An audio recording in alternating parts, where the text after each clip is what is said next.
ಇವತ್ತು ನಾವು ಫೋಟೋಸಿಂಥಸಿಸ್ ಅಥವಾ ದ್ಯುತಿ ಸಂಶ್ಲೇಷಣಾ ಕ್ರಿಯೆ ಅನ್ನುವ ಒಂದು ಪ್ರಾಸೆಸ್ ಅಂದ್ರೆ ಒಂದು ಪ್ರಕ್ರಿಯೆ ಹೇಗೆ ಆಗುತ್ತೆ ಸಸ್ಯಗಳಲ್ಲಿ ಅನ್ನೋದನ್ನ ಪರೀಕ್ಷೆ ಮಾಡೋಣ.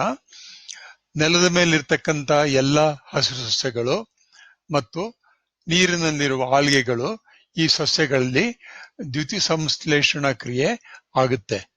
ಅದು ಏನು ಅನ್ನೋದನ್ನ ಪರೀಕ್ಷೆ ಮಾಡೋಣ. ಇಲ್ಲಿ ಈ ಒಂದು ಪಿಪಿಟಿ ಅಥವಾ ಚಿತ್ರಪಟದಲ್ಲಿ ನಾನು ದ್ಯುತಿ ಸಂಶ್ಲೇಷಣಾ ಕ್ರಿಯೆಯ ಪೂರ್ತಿ ಒಂದು ಪ್ರಕ್ರಿಯೆ ಏನಿದೆ ಆ ಪ್ರಕ್ರಿಯೆಯನ್ನ ಅಂದ್ರೆ ಈಕ್ವೇಶನ್ ಅದನ್ನ ಬರ್ದಿದ್ದೀನಿ. ಅದಕ್ಕೆ ಸಮೀಕರಣ ಅಂತ ಕರಿಬಹುದು ನಾವು ಕನ್ನಡದಲ್ಲಿ. ಅದು ಸಮ್ಮರಿ ಈಕ್ವೇಶನ್ ಅಂತ. ಅಂದ್ರೆ ಆ ಪ್ರಕ್ರಿಯೆಗಳಲ್ಲಿ ಆಗ್ತಕ್ಕಂತ ಅನೇಕ ರಾಸಾಯನಿಕ ಕ್ರಿಯೆಗಳು ಮತ್ತು ಅವುಗಳಿಂದ ಉತ್ಪತ್ತಿ ಆಗ್ತಕ್ಕಂತ ಬೇರೆ ಬೇರೆಯ ವಸ್ತುಗಳು ಅವೆಲ್ಲವನ್ನೂ ಬಿಟ್ಟು ಕೇವಲ ನಾವು ರಾ ಮೆಟೀರಿಯಲ್ಸ್ ಅಂದ್ರೆ ಈ ಒಂದು ಪ್ರಕ್ರಿಯೆ ಶುರು ಆಗೋದಕ್ಕೆ ಬೇಕಾಗ್ತಕ್ಕಂತ ವಸ್ತುಗಳು ಮತ್ತು ಪ್ರಕ್ರಿಯೆ ಎಲ್ಲಾಗುತ್ತೆ ಅನ್ನೋದು ಮತ್ತು ಪ್ರಕ್ರಿಯೆ ಆದ್ಮೇಲೆ ಯಾವ ವಸ್ತುಗಳು ಉತ್ಪನ್ನವಾಗುತ್ತೆ ಅಂತ ತೋರಿಸ್ತಿರ್ತ ಒಂದು ಸಣ್ಣ ಸಮೀಕರಣ ಇದು.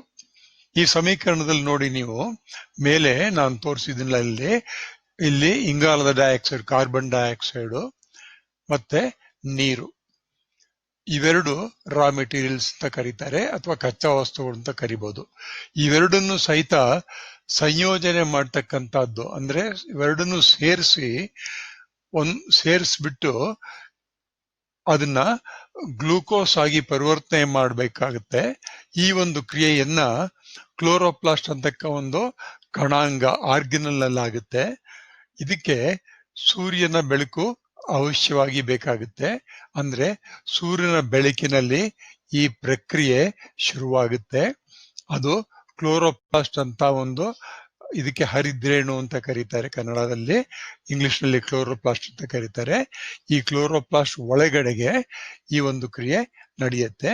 ಅದು ಹೇಗಾಗುತ್ತೆ ಅನ್ನೋದನ್ನ ನಾವು ನೋಡೋಣ. ಇಲ್ಲಿ ನೋಡಿ, ಇಲ್ಲಿ ಸೈಟ್ ಆಫ್ ಫೋಟೋಸಿಂಥಸಿಸ್ ಅಂತ ಬರೆದಿದ್ದೀನಿ ನಾನು. ಅಂದ್ರೆ ದ್ಯುತಿ ಸಂಶ್ಲೇಷಣಾ ಕ್ರಿಯೆ ಎಲ್ಲಿ ಆಗುತ್ತೆ, ಸಸ್ಯದಲ್ಲಿ ಯಾವ ಭಾಗದಲ್ಲಿ ಆಗುತ್ತೆ ಅಂತ ಹೇಳಿದಾಗ ಇಲ್ಲಿ ನಾನು 4 ಚಿತ್ರ ಕೊಟ್ಟಿದ್ದೀನಿ. ಈ 1ನೇ ಚಿತ್ರ ಇಲ್ಲಿ ನಾನು ತೋರಿಸ್ತಾ ಇದ್ದೀನಿ. ಇದು ನಿಮ್ಗೆಲ್ಲ ಗೊತ್ತಿದೆ ಅಲ್ವೇ? ನಾನು ಪ್ರಶ್ನೆ ಕೇಳಿದ್ರೆ ಹೇಳ್ತೀರ ಏನಪ್ಪಾ ಇದು ಅಂತ. ಇದು ಒಂದು ಎಲೆ, ಇದು ಹಸಿರು ಬಣ್ಣದ ಎಲೆ. ನೀವು ಎಲೆಗಳನ್ನೆಲ್ಲ ನೋಡಿದಿರ ಅಲ್ವಾ? ಒಂದ್ ಕೆಲಸ ಮಾಡಿ, ಒಂದು ಭಾನುವಾರದ ದಿವಸ 10 ಎಲೆಗಳನ್ನ ಅಂದ್ರೆ ಬೇರೆ ಬೇರೆ ಸಸ್ಯಗಳಿಂದ ಎಲೆಗಳನ್ನ ತಂದು ಅವುಗಳ ಬಣ್ಣವನ್ನು ವೀಕ್ಷಣೆ ಮಾಡಿ.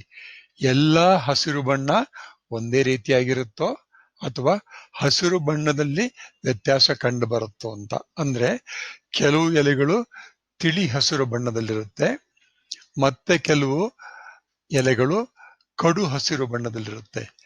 ಅದು ಯಾವುದೇ ರೀತಿಯ ಹಸಿರು ಬಣ್ಣವಾಗಿದ್ರೂ ಸಹಿತ ಆ ಎಲೆಯ ಮೇಲ್ಭಾಗ ಇದೆಯಲ್ಲ, ಈ ಮೇಲ್ಭಾಗದ ಭಾಗ ಇದೆಯಲ್ಲ, ಈ ಮೇಲ್ಭಾಗದಲ್ಲಿರ್ತಕ್ಕಂಥ ಕೋಶಗಳಿವೆ. ಆ ಕೋಶಗಳಿಗೆ ಅಂಗಾಂಶಗಳು ಅಂತ ಕರೀತಾರೆ. ಈ ಅಂಗಾಂಶಗಳಲ್ಲಿ ನಾವು ಪರೀಕ್ಷೆ ಮಾಡಿದಾಗ, ಯಾವ ರೀತಿ ಪರೀಕ್ಷೆ ಮಾಡಿದಾಗ ಬರೀ ಕಣ್ಣಿಗೆ ಕಾಣಿಸಲ್ಲ, ಅದು ಸೂಕ್ಷ್ಮದರ್ಶಿಗಳ ಮೂಲಕ ನೋಡಿದಾಗ ಅಂಗಾಂಶ ಹೀಗೆ ಕಾಣಿಸ್ತಾ ಇರುತ್ತೆ. ಇದು ನೋಡಿ, ಈ ಚಿತ್ರ ಇದೆಯಲ್ಲ, 2 ಕೆಂಪರಲ್ಲಿ ಬರೆದಿದ್ದೀನಿ. 2ನೇದು ಬಹಳ ಮುಖ್ಯವಾದ ಚಿತ್ರ ಇದು. ಈ ಚಿತ್ರದಲ್ಲಿ ಕೋಶಗಳಿದೆ. ಕೋಶಗಳ ಒಳಭಾಗದಲ್ಲಿ ಸಣ್ಣ ಸಣ್ಣ ಗೋಲಿಯಾಕಾರದಲ್ಲಿರ್ತಕ್ಕಂಥ ಹಸಿರು ಬಣ್ಣ ಕಾಣಿಸ್ತಾ ಇದೆ. ಕಾಣಿಸುತ್ತಾ ನಿಮ್ಗೆ ಇವೆಲ್ಲ? ಅದನ್ನೇ ನಾವು ಕ್ಲೋರೋಪ್ಲಾಸ್ಟ್ ಅಂತ ಕರೀತಾರೆ ಇಂಗ್ಲಿಷ್ ನಲ್ಲಿ. ಕನ್ನಡದಲ್ಲಿ ಅದಕ್ಕೆ ಹರಿದ್ರೇಣುಗಳು ಅಂತ ಕರೀತಾರೆ. ಈ ಹರಿದ್ರೇಣುಗಳು ಅಂತ ಹೇಳ್ತೀವಲ್ಲ, ಇದು ದ್ಯುತಿ ಸಂಶ್ಲೇಷಣಾ ಕ್ರಿಯೆ ಆಗುತ್ತಲ್ಲ ಅದರ ಒಂದು ಜಾಗ. Chloroplast is the site where photosynthesis takes place. You should all know that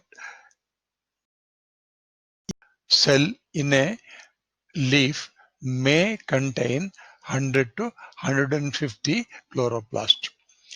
ಒಂದು ಕೋಶದಲ್ಲಿ ಸುಮಾರು 100ರಿಂದ 150 ಕ್ಲೋರೋಪ್ಲಾಸ್ಟ್ಗಳಿರ್ಬೋದು.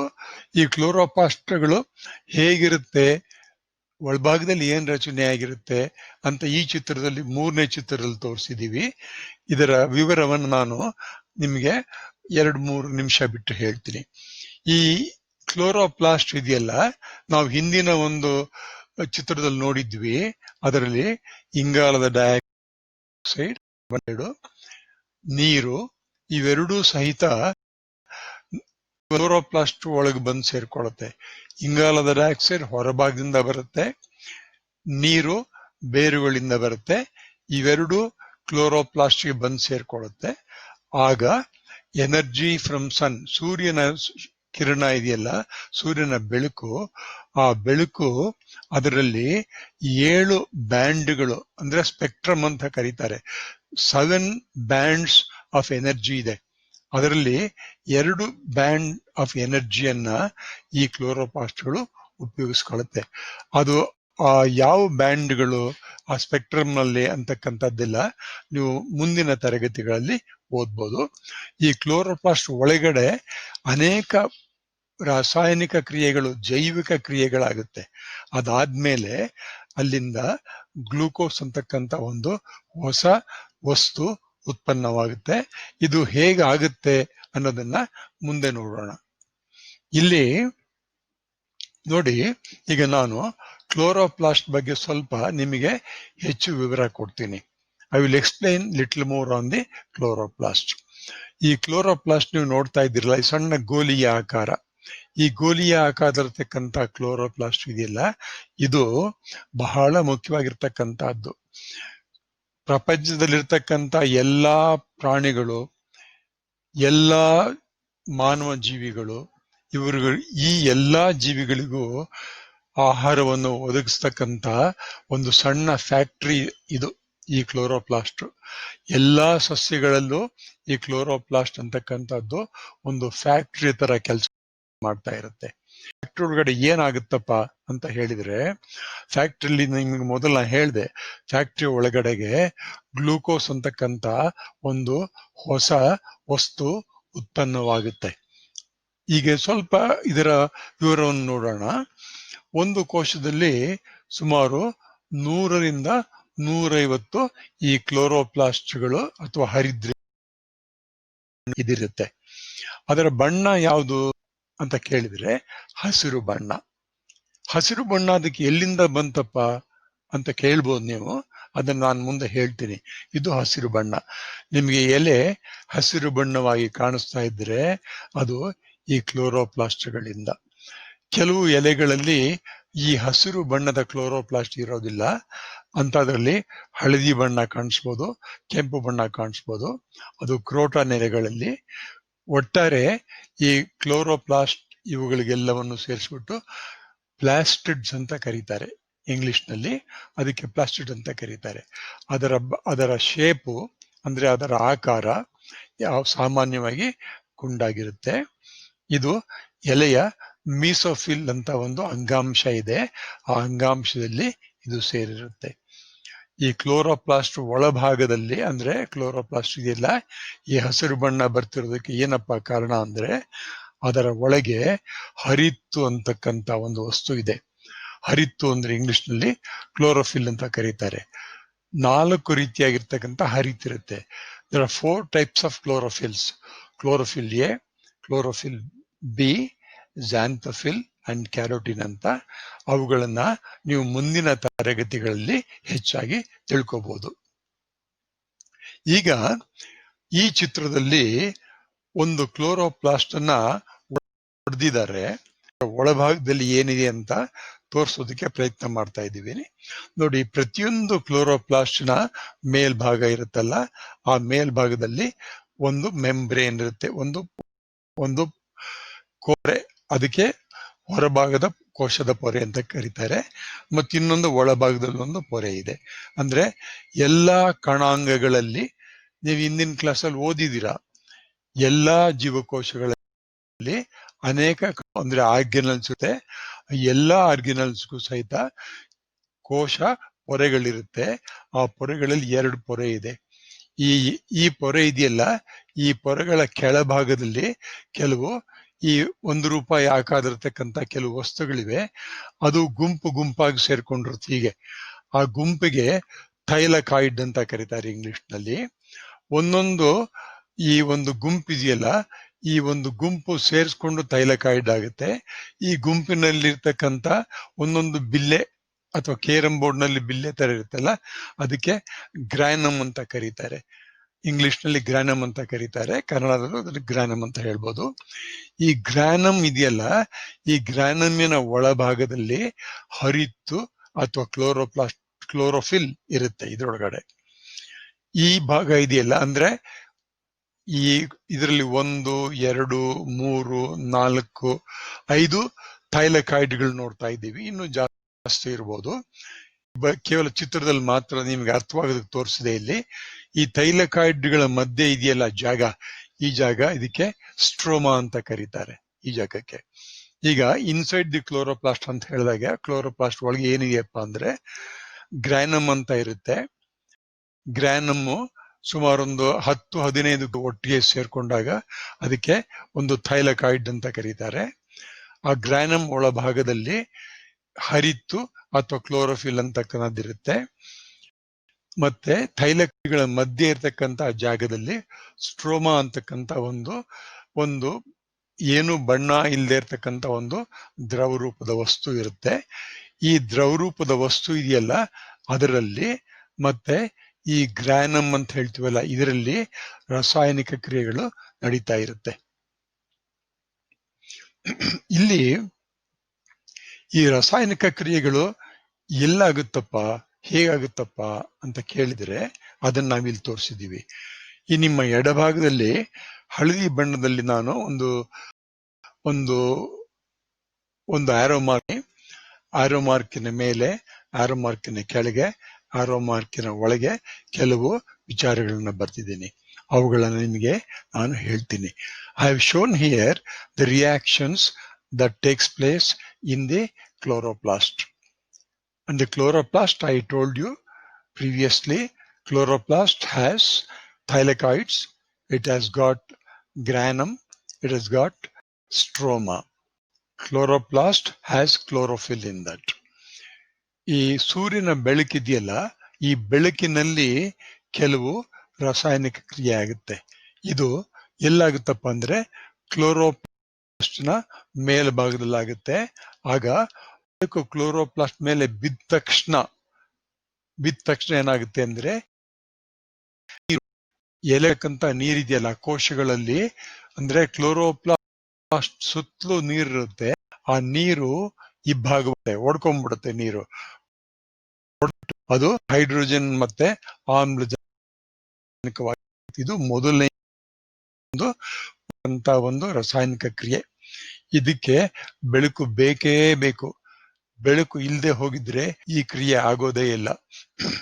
C, in the presence of sunlight has energy, and this energy which is in the sunlight is very important to the first step of the reactions that happens in photosynthesis. In the first step, water splits into hydrogen and oxygen. It is a very important step and the first step in the photosynthesis. ಇದು ಮೊದಲು ಒಂದು ಮುಖ್ಯವಾದ ರಾಸಾಯನಿಕ ಕ್ರಿಯೆ. ಬೆಳಕಿನಲ್ಲಿ, ಅಂದ್ರೆ ಸೂರ್ಯನ ಬೆಳಕಿನಲ್ಲಿ ಮಾತ್ರ ಈ ಕ್ರಿಯೆ ಆಗುತ್ತೆ. ಆಗ ನೀರು ಒಡೆದು ಹೈಡ್ರೋಜನ್ ಮತ್ತು ಆಕ್ಸಿಜನ್ ಆಗಿ ಪರಿವರ್ತನೆ ಆಗುತ್ತೆ. ಈ ಆಕ್ಸಿಜನ್ ಅಂತಕ್ಕಂಥದ್ದು ಸಸ್ಯದಿಂದ ಹೊರಗಡೆ ಹೋಗುತ್ತೆ. ಈ ಹೈಡ್ರೋಜನ್ ಅಂತ ಇದು ಈಗ ಮುಂದೆ ಅನೇಕ ರಸಾಯನ ಒಳಪಡುತ್ತೆ. ಇಂಗಾಲ ಡೈಆಕ್ಸೈಡ್ ಸಹಿತ ಸಸ್ಯದ ಒಳಭಾಗಕ್ಕೆ ಬರುತ್ತೆ, ಅಂದ್ರೆ ಕ್ಲೋರೋಪ್ಲಾಸ್ಟ್ ಒಳಗೆ ಬರುತ್ತೆ. ಕ್ಲೋರೋಪ್ಲಾಸ್ಟ್ ಒಳಗೆ ಬಂದಾಗ ಈ ಕಾರ್ಬನ್ ಡೈಆಕ್ಸೈಡ್ ಅಂತಕ್ಕಂಥದ್ದು ಸೀದಾ ಸ್ಟ್ರೋಮಾ ಒಳಗಡೆ ಬರುತ್ತೆ, ಅಂದ್ರೆ ಕ್ಲೋರೋಪ್ಲಾಸ್ಟ್ ಒಳಗಡೆ ಬರುತ್ತೆ. ಅದಕ್ಕೆ ಅಂದ್ರೆ ಸೂರ್ಯನ ಬೆಳಕು ಬೇಕಾಗಲ್ಲ. ಕಾರ್ಬನ್ ಡೈಆಕ್ಸೈಡ್ ಏನ್ ಮಾಡುತ್ತೆ, ಕಾರ್ಬನ್ ಡೈಆಕ್ಸೈಡ್ ಮತ್ತೆ ಹೈಡ್ರೋಜನ್ ಇವೆರಡು ಸಹಿತ ಸೇರ್ಕೊಂಡು ಇವೆರಡು ಸಹಿತ ಒಂದು ಸಂಯುಕ್ತವಾಗುತ್ತೆ. ಆ ಸಂಯುಕ್ತವಾಗುತ್ತಲ್ಲ ಅದಕ್ಕೆ ಗ್ಲೂಕೋಸ್ ಅಂತ ಕರಿತೀವಿ. Carbon dioxide and hydrogen typically combine to form glucose. For this reactions, light is not required. Okay, I told you one reaction happens in the sunlight.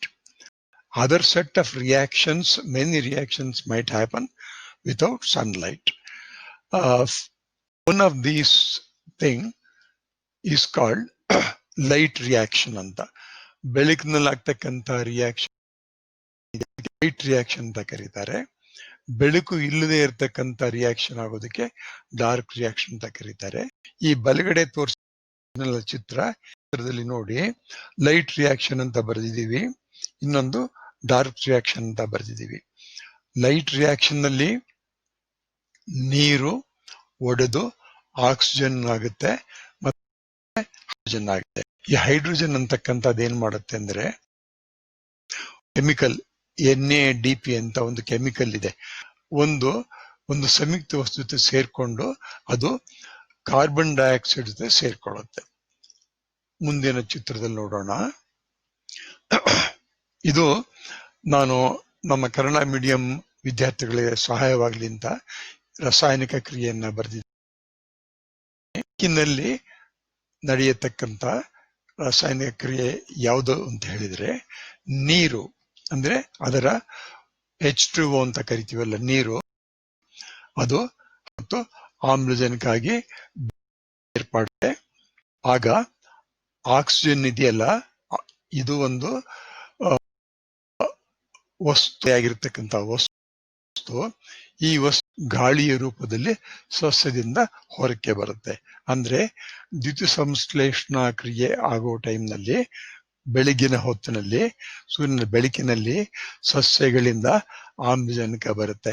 ಅದಕ್ಕೋಸ್ಕರ ಜನಗಳು ಮಧ್ಯಾಹ್ನ ರೆಸ್ಟ್ ತಗೊಳ್ತಾರಲ್ಲ, ಸಸ್ಯದ ಕೆಳಗೆ ಮಲ್ಕೊಳ್ತಾರೆ, ರಾತ್ರಿ ಹೊತ್ತು ಮಲ್ಕೊಳ್ಳೋದಿಲ್ಲ. ಕಾರಣ ಏನು ನೀವೇ ಹೇಳಿ ಆಮೇಲಿಂದ ನನಗೆ. ಅದಾದ್ಮೇಲೆ ಬೆಳಕು ಇಲ್ಲದೆ, ಅಂದ್ರೆ ಸೂರ್ಯನ ಬೆಳಕು ಬೇಕಾಗಿಲ್ಲ ಅಂತ ಒಂದು ರಾಸಾಯನಿಕ ಕ್ರಿಯೆ ಆಗುತ್ತೆ. ಆ ಕ್ರಿಯೆಯಲ್ಲಿ ಇಂಗಾಲದ ಡೈಆಕ್ಸೈಡ್ ಮತ್ತು ಜಲಜನಕ ಹೈಡ್ರೋಜನ್ ಸೇರ್ಕೊಂಡು ಸಕ್ಕರೆ ಆಗುತ್ತೆ. ಈ ಅಂದ್ರೆ ಹರಿದ್ರೇಣು ಒಳಗಡೆ ಹೋಗುತ್ತೆ. ಹರಿದ್ರೇಣು ಒಳಗೆ ಹೋದಾಗ ಕಾರ್ಬನ್ ಡೈಆಕ್ಸೈಡ್ ಜೊತೆ ಸೇರ್ಕೊಳ್ಳುತ್ತೆ.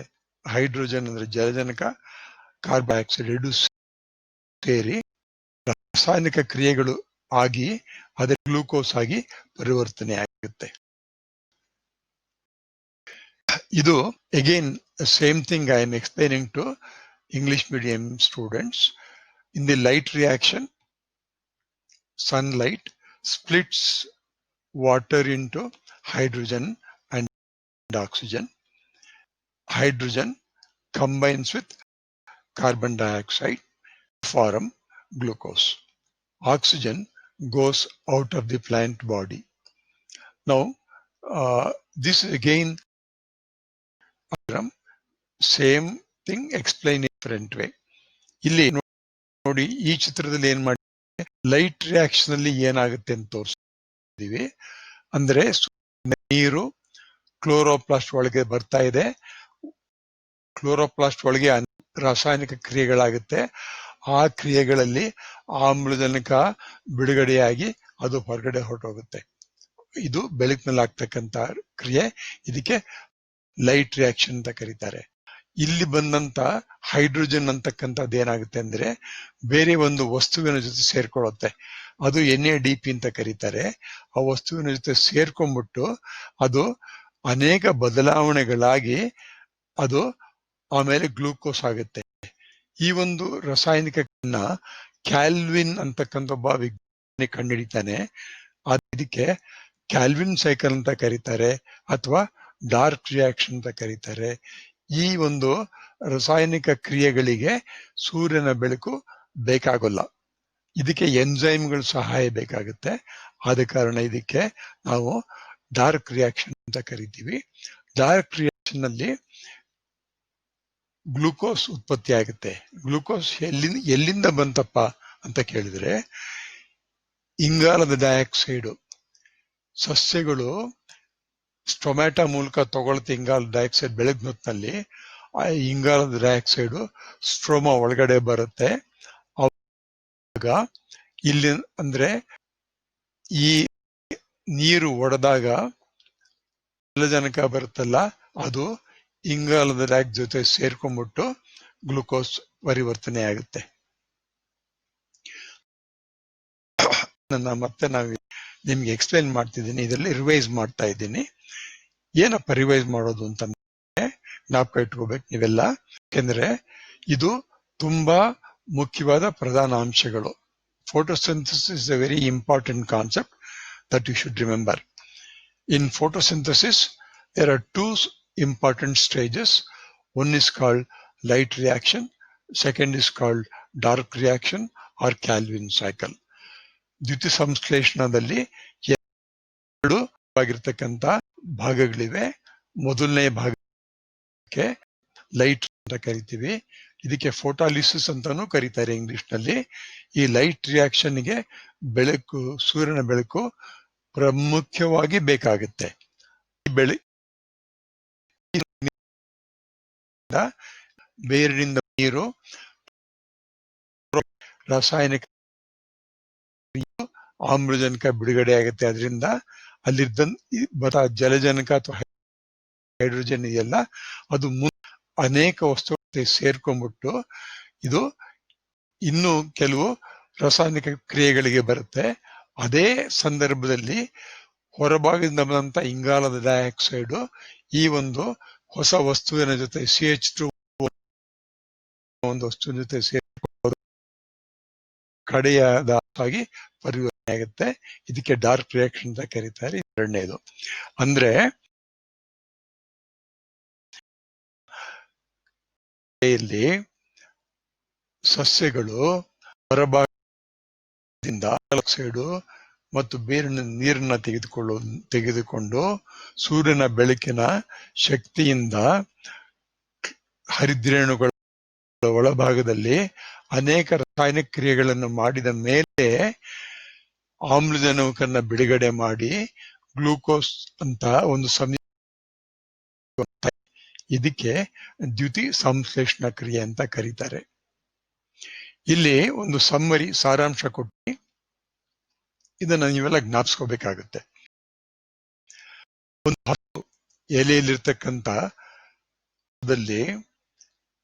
ಸುಮಾರು 100ರಿಂದ 150 ಕ್ಲೋರೋಪ್ಲಾಸ್ಟ್ಗಳಿರುತ್ತೆ.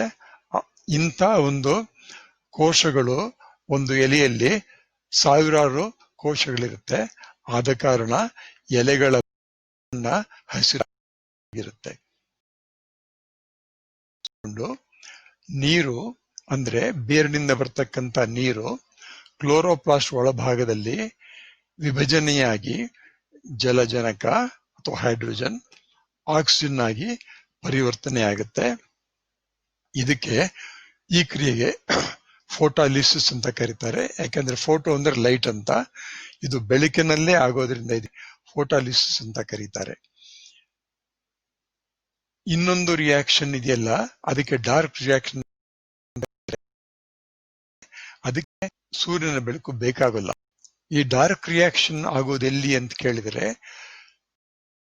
ಕ್ಲೋರೋಪ್ಲಾಸ್ಟ್ ಹರಿದ್ರೇಣು ಒಳಭಾಗದಿರತಕ್ಕಂಥ ಸ್ಟ್ರೋ ಅಂತಕ್ಕಂಥ ಒಂದು ಭಾಗ. ಈ ಒಳಭಾಗದಲ್ಲಿ ಹೊರಗಿನಿಂದ ಬರ್ತಕ್ಕಂಥ ಇಂಗಾಲದ ಡೈಆಕ್ಸೈಡ್ ಮತ್ತು ಜಲಜನಕ ಅನೇಕ ರಾಸಾಯನಿಕ ಕ್ರಿಯೆ, ಆ ಕ್ರಿಯೆಗಳಿಗೆ ಎನ್ಸೈಮ್ಗಳು ಬೇಕಾಗುತ್ತೆ. ಸಹಾಯದಿಂದ ಕಾರ್ಬನ್ ಡೈಆಕ್ಸೈಡ್ ಮತ್ತು ಜಲಜನಕ ಇದು ಸೇರ್ಕೊಂಡ್ಬಿಟ್ಟು ಸಕ್ಕರೆಯಾಗಿ ಇಲ್ಲಿ ನೀವು ಅದಕ್ಕೆ ಉತ್ತರ ಬರೆಯೋದಕ್ಕೆ ಪ್ರಯತ್ನ ಮಾಡಿ. ಒಂದು ದ್ಯುತಿ ಸಂಶ್ಲೇಷಣಾ ಕ್ರಿಯೆ ಸಾರಾಂಶ ಸಮ್ಮರಿ ಆಫ್ ಫೋಟೋಸಿಂಥಸಿಸ್. ಎರಡನೇದು ರಿಮೆಂಬರ್ ಸಿಂಪಲ್ ಈಕ್ವೇಶನ್ ಆಫ್ ಅಂತ ಗ್ಲೂಕೋಸ್ ಅಂತ ಸರಳ ಸಮೀಕರಣವನ್ನ ಜ್ಞಾಪಿಸ್ಕೊಂಡು ಬರೀರಿ ಅಂತ ಕೇಳಿದ್ದೀನಿ. ಮತ್ತೆ ಕಾರ್ಬನ್ ಡೈಆಕ್ಸೈಡ್ ಅಂತಕ್ಕಂಥದ್ದು ಸಸ್ಯದ ಒಳಭಾಗಕ್ಕೆ ಹೋಗುತ್ತೆ. ಅದು ಎಲ್ಲಿಂದ ಬರುತ್ತೆ? ಕಾರ್ಬನ್ ಡೈಆಕ್ಸೈಡ್ ಸಸ್ಯದಿಂದ ಹೊರಗಡೆ ಹೋಗುತ್ತೆ. ಅದು ಎಲ್ಲಿಂದ ಬರುತ್ತೆ ಅನ್ನೋದನ್ನ ಅನ್ಸ್ಕೋಬೇಕು ನೀವು. ಮತ್ತೆ ಸಂಶ್ಲೇಷಣೆ ಫೋಟೋಸಿಂಥಸಿಸ್ ಈ ಏನು ಮಾಡುತ್ತೆ ಅನ್ನೋ ಒಂದು ಮುಖ್ಯವಾಗಿರ್ತಕ್ಕಂಥ ಪ್ರಶ್ನೆಗೆ ನೀವು ಕಂಡಿಡ್ಕೋಬೇಕು. ಮತ್ತೆ ಪ್ರಯತ್ನ ಮಾಡಿ ಸಸ್ಯಗಳಲ್ಲಿ ಎಲ್ಲಿ ಈ ರಾಸಾಯನಿಕ ಕ್ರಿಯೆಗೆ ಏನು ಬೇಕಿಲ್ಲ. ಎಂಜೈಮ್ ಸಹಾಯದಿಂದ ಕಾರ್ಬನ್ ಡೈಆಕ್ಸೈಡ್ ಮತ್ತು ಹೈಡ್ರೋಜನ್, ಇಲ್ಲಿ ನೀರು ತಪ್ಪು ಬರ್ದಿದೆ, ನೀರಲ್ಲ ಇದು. ಇದನ್ನ ನಾವೇನ್ ಕರಿಬೇಕಪ್ಪ ಅಂತಂದ್ರೆ ಇದು ಜಲಜನಕ ಅಂತ ಕರಿಬೇಕು, ನೀರು ಅಲ್ಲ ಇದು. ಗೊತ್ತಾಯ್ತಾ? ತಪ್ಪು, ನೀರು ಅಂತ ಅಲ್ಲ, ಇದು ಜಲಜನಕ ಆಗಿ ಏನಾಗಿ ಪರಿವರ್ತನೆ ಆಗುತ್ತೆ. ಒಂದು ಕೋಶದಲ್ಲಿ ಎಷ್ಟು ಕ್ಲೋರೋಪ್ಲಾಸ್ಟ್ಗಳಿರುತ್ತವೆ. ಸೂರ್ಯಶಕ್ತಿಯನ್ನು ತೆಗೆದುಕೊಂಡು ಆಗಿ ಪರಿವರ್ತಿಸುವ ಕ್ರಿಯೆಗೆ ಏನು